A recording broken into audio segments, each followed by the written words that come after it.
नमस्ते दोस्तों, स्वागत है आपका कॉमन कोचिंग पॉइंट पर, जहां पहुंचती है हर बच्चों तक सच्ची शिक्षा। अगर आप मेगा छात्रवृत्ति की तैयारी कर रहे हैं, तो ये वीडियो आपके लिए परफेक्ट है। या इसके अलावा जो है सो आप क्लास 7th में, 8th में, 9th में या 10th में किसी भी क्लास में हैं, 10th तक में या जनरल कंपटीशन का तैयारी कर रहे हैं, तो ये वीडियो जो है सो आपके लिए परफेक्ट है। और ये जो है सो प्रत्येक एग्जाम में जो है सो पूछा जाता है। तो हम घन के बारे में जो है सो हम जानेंगे आज, और इसका जो है सो सूत्र जो है सो हम सारा जानेंगे। तो इस प्रकार का जो आकृति होता है, जिसका लंबाई, चौड़ाई और ऊंचाई ये तीनों बराबर अगर होता है, तो उसे हम घन कहते हैं। और घन का जो है सो घन के भुजा को जो है सो ए करके दर्शाया जाता है, क्योंकि इसका लंबाई, चौड़ाई, ऊंचाई जो है सो तीनों जो है सो बराबर होता है। ठीक है, इसलिए जो है सो इसको ए से दर्शाया जाता है। लंबाई को, चौड़ाई को और ऊंचाई को तीनों को ए से दर्शाया जाता है। तो घन का जो है सो हम सारा सूत्र लिखते हैं। तो पहले घन का आयतन लिखते हैं। घन का आयतन क्या होता है? तो घन का आयतन आयतन बराबर होता है भुजा क्यू। तो भुजा को जैसे यहाँ ए माने हैं, तो ए क्यू हो जाएगा। ठीक है, या कहीं कहीं इसको जो है सो एल भी होता है, तो इसको जो है सो एल क्यू भी लिखा जाता है। ठीक है, उसके बाद जो है सो हम घन के पार्श्व पृष्ठ का क्षेत्रफल जो है सो हम जानेंगे। तो घन के पार्श्व पृष्ठ का क्षेत्रफल होता है, मान लीजिए अगर कोई कमरा घन के आकार का है, मतलब उसका लंबाई, चौड़ाई और ऊंचाई जो है सो तीनों अगर बराबर है, तो उसमें चारों दीवारों का जो क्षेत्रफल होता है, वही पार्श्व पृष्ठ क्षेत्रफल होता है। पार्श्व पृष्ठ क्षेत्रफल होगा इसका इसका क्षेत्रफल, इसका क्षेत्रफल, इसका क्षेत्रफल और इसका क्षेत्रफल। ठीक है, तो दो इधर होगा और दो इधर होगा। ठीक है, दो आमने सामने होगा, दो इधर होगा, तो इसको हम पार्श्व पृष्ठ क्षेत्रफल कहेंगे। तो घन का पार्श्व पृष्ठ क्षेत्रफल देखते हैं क्या होता है। तो घन का पार्श्व पृष्ठ क्षेत्रफल बराबर 4a² होता है। ठीक है, तो या इसको 4l² भी लिख सकते हैं आप। 9th 10th में जो है सो एल से जो है सो एल से इसको दर्शाया गया है भुजा को, क्लास 9th में। उसके बाद जो है सो घन का संपूर्ण पृष्ठ क्षेत्रफल देखते हैं क्या होता है। तो घन का संपूर्ण संपूर्ण पृष्ठ क्षेत्रफल बराबर, तो घन का संपूर्ण पृष्ठ क्षेत्रफल होता है 6l², या आप इसको जो है सो 6a² लिख सकते हैं। ठीक है, उसके बाद जो है सो घन का विकर्ण देखते हैं। घन का विकर्ण क्या होता है? तो घन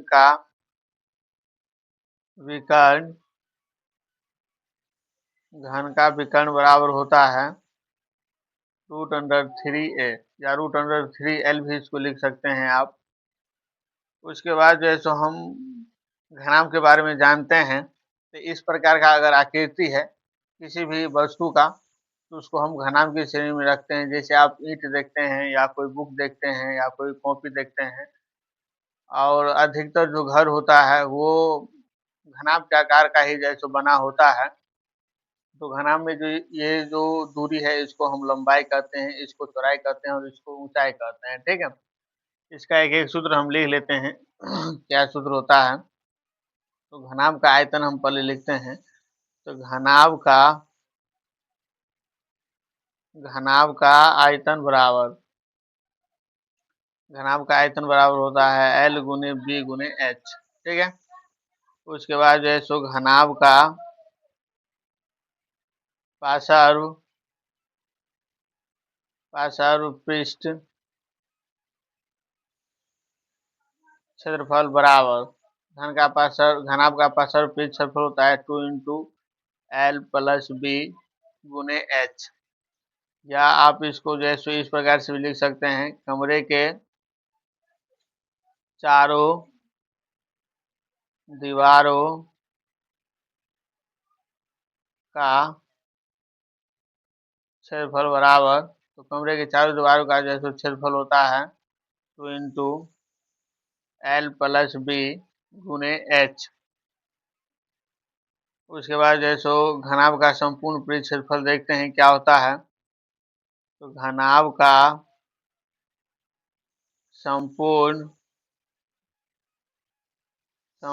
पृष्ठ क्षेत्रफल बराबर होता है 2 into LB plus BH plus HL होता है। ठीक है। उसके बाद जो है सो घनाभ का विकर्ण देखते हैं क्या होता है। घनाभ का विकर्ण बराबर होता है √L² plus B² plus H², ये होता है। और उसके बाद जो है सो हम अगला देखते हैं, अगले पिंड के बारे में देखते हैं।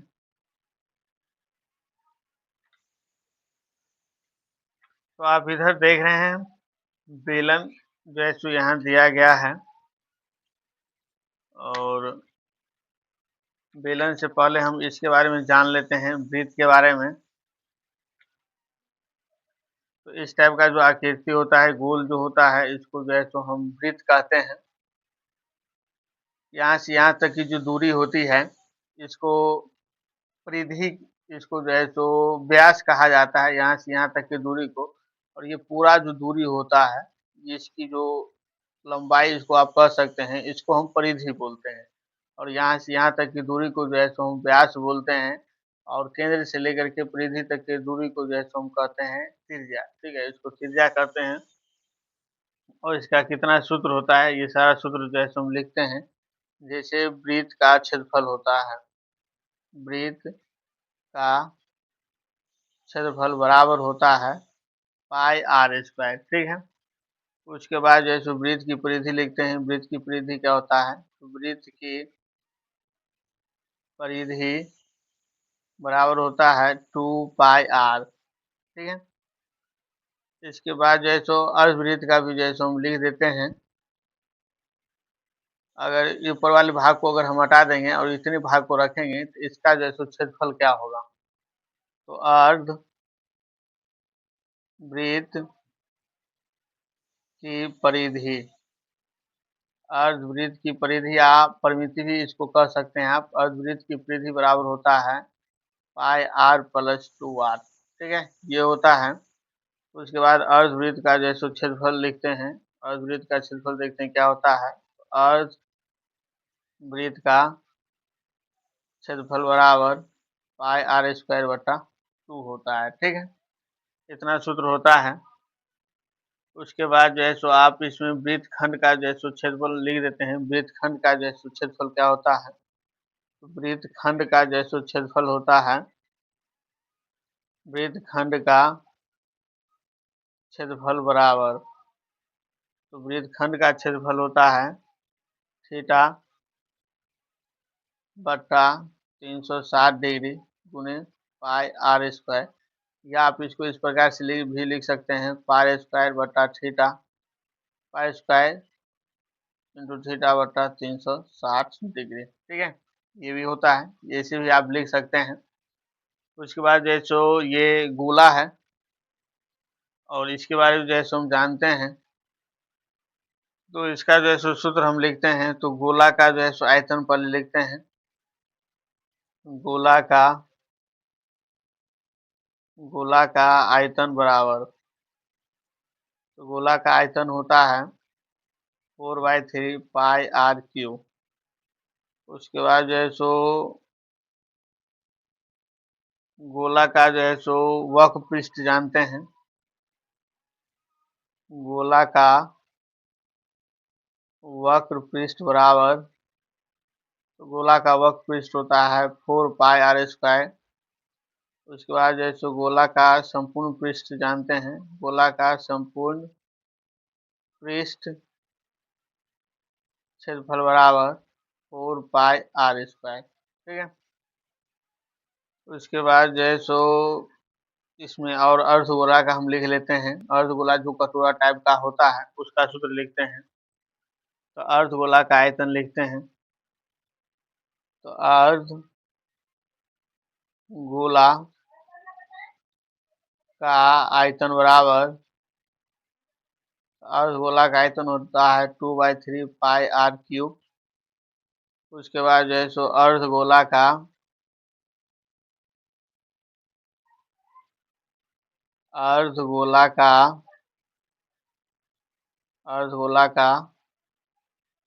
वक्र पृष्ठ बराबर होता है 2πr²।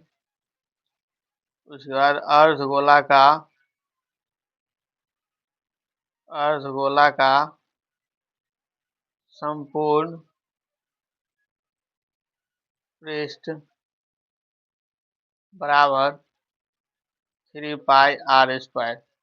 अर्धगोला का संपूर्ण पृष्ठ क्षेत्रफल होता है 3πr²। इतना ही सूत्र इसका होता है। उसके बाद जो है सो हम बेलन में जान लेते हैं बेलन का क्या क्या सूत्र हो सकता है।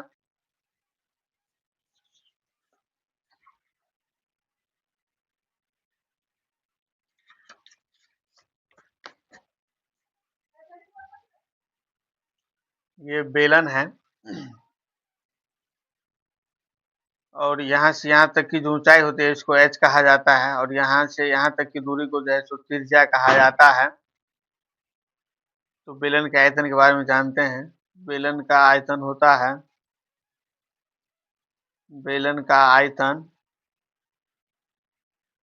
आयतन बराबर πr²h होता है। उसके बाद जो है सो बेलन का वक्र पृष्ठ देखते हैं क्या होता है। बेलन का जो वक्र पृष्ठ है ना ये वाला जो भाग है ना ये गोल वाला भाग इसी को वक्र पृष्ठ कहा जाता है। तो बेलन का वक्र पृष्ठ बराबर होता है 2πrh ये होता है। उसके बाद जो है सो बेलन का संपूर्ण पृष्ठ क्षेत्रफल देखते हैं क्या होता है। तो बेलन का संपूर्ण पृष्ठ क्षेत्रफल बराबर होता है 2πr×r+h। उसके बाद बेलन के आधार का क्षेत्रफल होता है बेलन के आधार का क्षेत्रफल बराबर होता है πr²। इसका जो नीचे वाला भाग होता है ये वृत्त के आकार का होता है। ऊपर वाला भी भाग जो है तो वृत्त के आकार का होता है। इसलिए बेलन के आधार का क्षेत्रफल होता है πr²।